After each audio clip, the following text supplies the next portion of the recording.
Hey and welcome. If you're a new manager aiming to master how to have one-on-one conversations with your team members, you're in the right place because that's what I'm going to be breaking down in this video. Preparation is key. Enter every single one-on-one with clear objectives, what you want to discuss, what you want to achieve, and then an outline or agenda on how you're going to use your time together. This is not just respectful to your team members' time, but it also makes sure that your conversation is focused and sticks to what you think is most critical to achieve.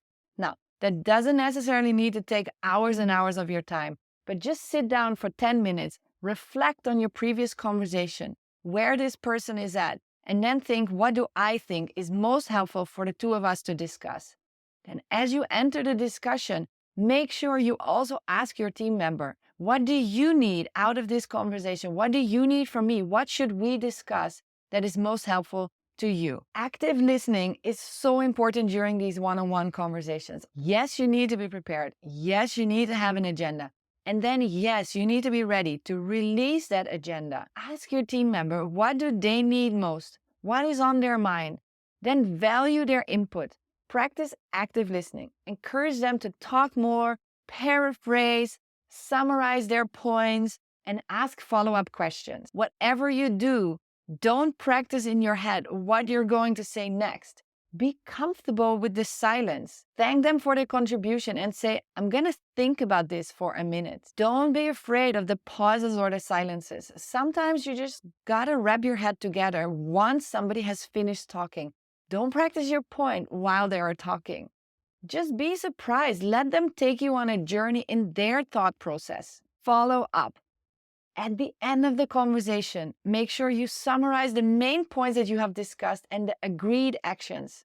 Don't just leave this hanging, assuming that everybody knows what to do. It takes a quick 1 minute to just say, okay, so we discussed ABC, and what I'm understanding is that I'm going to be working on this, and I can expect from you that you'll be following up on that. Am I understanding that correctly? Did you have anything to add? How should we follow up on this? When is our next chat going to be? When should we sit down? Is there anything else that I should talk about? When you conclude a one-on-one conversation with action, you make sure that this isn't just some informal conversation, but you're really anchoring it in helping somebody perform better. After the conversation, make sure you send them an email or Slack message just summarizing the points that you made and the actions that you're following up, just so that you have a written track record and you can always refer back to this. Good luck. I know you can do this. The best thing to get good at one-on-one conversations is just doing it. Don't be afraid to make mistakes. You will only get better. I don't have to tell you that being prepared makes all the difference. I got this little gem prepared for you. I created a checklist that lays out every single step to follow to prepare well for giving feedback. So go ahead, click on the link below and get that checklist for free.